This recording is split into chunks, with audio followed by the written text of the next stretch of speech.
2028ಕ್ಕೆ ಚುನಾವಣೆ. ಈಗ ಸದ್ಯಕ್ಕೆ ಯಾವುದು ಡಿಸಿಷನ್ ತೆಗೆದುಕೊಂಡಿಲ್ಲ.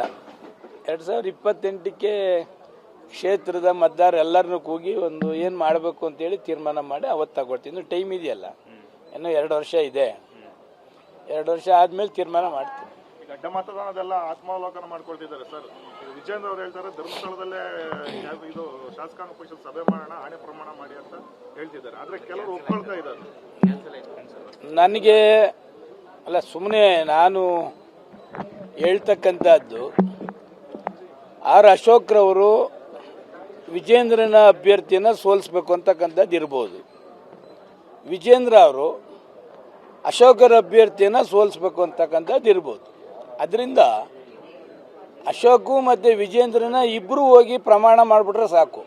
ಎಲ್ಲಿ ಧರ್ಮಸ್ಥಳದಲ್ಲಿ 63 ಜನ ಎಮ್ ಎಲ್ ಎಗಳು ಇದು ಮಾಡೋದು ಬೇಡ. ಇದು ಅವರಿಬ್ಬರನ್ನೇ ಕರ್ಕೊಂಡೋಗಿ ಮಾಡಿದ್ರೆ ಸಾಕಾಯ್ತು. ಬೇರೆ ಯಾರು ಮಾಡೋದು ಬೇಡ ಅಲ್ವಾ. 63 ಜನ ಎಮ್ ಎಲ್ ಎಗಳು ಯಾಕೆ ಇವರೇ ಕರ್ಕೊಂಡೋಗಿ ಇವರಿಬ್ಬರನ್ನ ಮಾಡಿಸಿದ್ರೆ ಸಾಕು. ಹೈಕಮಾಂಡ್ಗೆ ಹೋಗಿ ಇವರು ವರದಿನೂ ಕೂಡ ಕೊಟ್ಟು ಬಂದಿದ್ದಾರೆ ಸರ್. ಏನಾಗ್ತದೆ, ಇವರೆಲ್ಲ ಸಸ್ಪೆನ್ಷನ್ ಮಾಡಿ ಯಾರ ಮೇಲೆ ಗೂಬೆ ಕುಣಿಸ್ತಕ್ಕಂಥದ್ದು, ಯಾರ ಮೇಲೂ ಅಪಪ್ರಚಾರ ಮಾಡ್ತಕ್ಕಂಥದ್ದಕ್ಕೆ ಮಾಡ್ತಿದ್ದಾರೆ. ಅವರ ಪಕ್ಷ ಆಂತರಿಕ ಏನು ಮಾಡ್ತಾರೆ ಮಾಡಲಿ. 2028ಕ್ಕೆ ಚುನಾವಣೆ.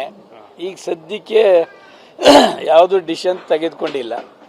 2028ಕ್ಕೆ ಕ್ಷೇತ್ರದ ಮತದಾರ ಎಲ್ಲರನ್ನೂ ಕೂಗಿ ಒಂದು ಏನು ಮಾಡಬೇಕು ಅಂತೇಳಿ ತೀರ್ಮಾನ ಮಾಡಿ ಅವತ್ತು ತಗೊಳ್ತೀವಿ. ಇನ್ನು ಟೈಮ್ ಇದೆಯಲ್ಲ, ಇನ್ನೂ 2 ವರ್ಷ ಇದೆ.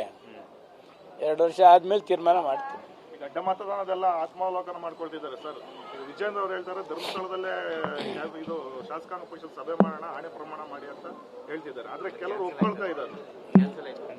ನನಗೆ ಅಲ್ಲ, ಸುಮ್ಮನೆ ನಾನು ಹೇಳ್ತಕ್ಕಂಥದ್ದು, ಆರ್ ಅಶೋಕ್ರವರು ವಿಜೇಂದ್ರನ ಅಭ್ಯರ್ಥಿಯನ್ನು ಸೋಲಿಸ್ಬೇಕು ಅಂತಕ್ಕಂಥದ್ದು ಇರ್ಬೋದು. ವಿಜೇಂದ್ರ ಅವರು ಅಶೋಕರ ಅಭ್ಯರ್ಥಿಯನ್ನು ಸೋಲಿಸ್ಬೇಕು ಅಂತಕ್ಕಂಥದ್ದು ಇರ್ಬೋದು. ಅದರಿಂದ ಅಶೋಕು ಮತ್ತು ವಿಜೇಂದ್ರನ ಇಬ್ಬರು ಹೋಗಿ ಪ್ರಮಾಣ ಮಾಡಿಬಿಟ್ರೆ ಸಾಕು. ಎಲ್ಲಿ ಧರ್ಮಸ್ಥಳದಲ್ಲಿ 63 ಜನ ಎಮ್ ಎಲ್ ಎಗಳು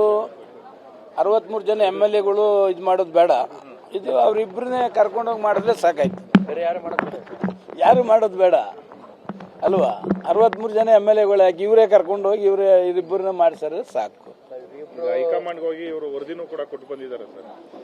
ಏನಾಗ್ತದೆ, ಇವರೆಲ್ಲ ಸಸ್ಪೆನ್ಷನ್ ಮಾಡಿ ಯಾರ ಮೇಲೆ ಗೂಬೆ ಕುಣಿಸ್ತಕ್ಕಂಥದ್ದು, ಯಾರ ಮೇಲೂ ಅಪಪ್ರಚಾರ ಮಾಡ್ತಕ್ಕಂಥದ್ದಕ್ಕೆ ಮಾಡ್ತಿದ್ದಾರೆ.